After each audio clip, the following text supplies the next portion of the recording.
Bring in Oleksandr Danylyuk. He is a former Ukrainian minister and also served as the Secretary of Ukraine's National Security and Defense Council and Finance Minister.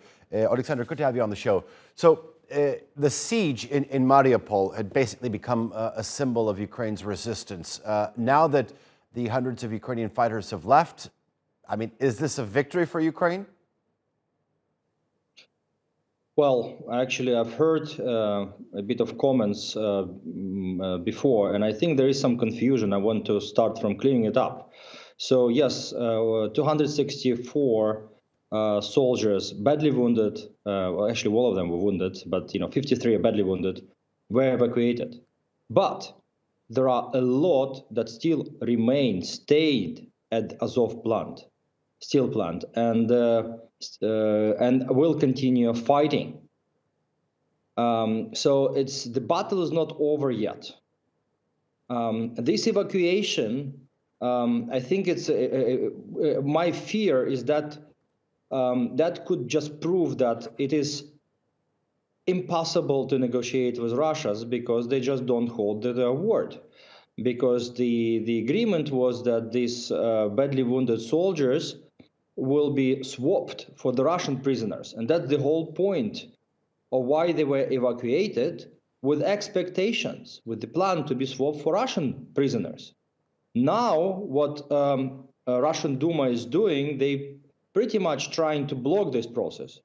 They're trying to name Azovstal defenders as war criminals. Well, the only war crime they committed is that they were defeating Russians. This is not war crime. This is called like liberating our country and defending our country from the Oleksandr, are you surprised by all this? Because one of the narratives that the Russian president had said at the start of this conflict was we want to denazify elements in Ukraine, and clearly making a reference to that battalion.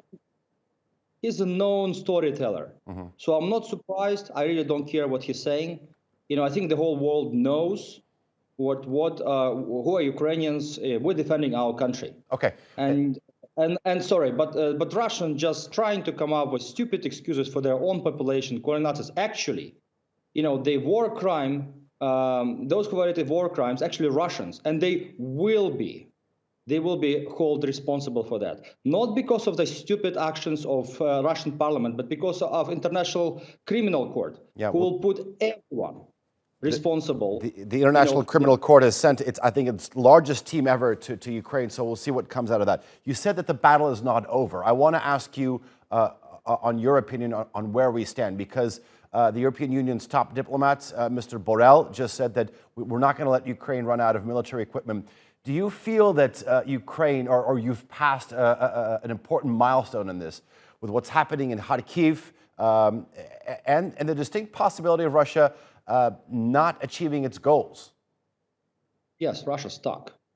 Russia's stuck. They don't know what to do. And we do know what to do. And we see the increasing support of our partners. We're getting the heavy arms that we will put in use.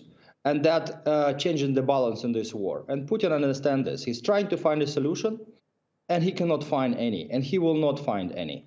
So Ukrainians, we definitely passed this milestone, but actually several months even ago, we just realized that we can defeat Russia, and we will defeat Russia. It's only a question of time. Okay.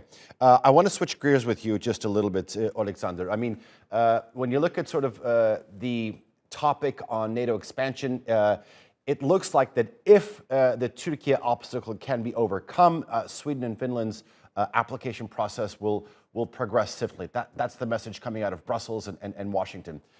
I'm wondering how it makes you feel that despite the Ukrainian leadership really expressing that they wanted to join the military alliance, this was not an option provided for them, and to see Finland and Sweden on the doorstep of this alliance.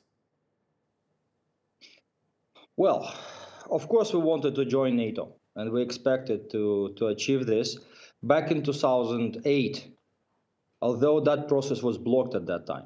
But it doesn't mean that we should abstract, for example, or feel bad about Finland or Sweden joining NATO now. I think the more powerful NATO becomes, the better is for the global security. And so clearly the integration of Finland and Sweden will strengthen the NATO. It will change the security balance in the Baltic Sea region. Well, actually, in the whole European region, I would say.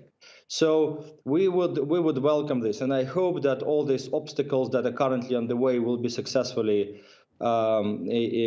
overcome, and the solution will be found that will make NATO much stronger, and obviously Turkey as a part of NATO much stronger as a member of one powerful community, and then Ukraine will feel safer as well. Mm-hmm. Oleksandr Danylyuk, thank you very much for joining us here on the NewsHour. Do appreciate that analysis. Thank you.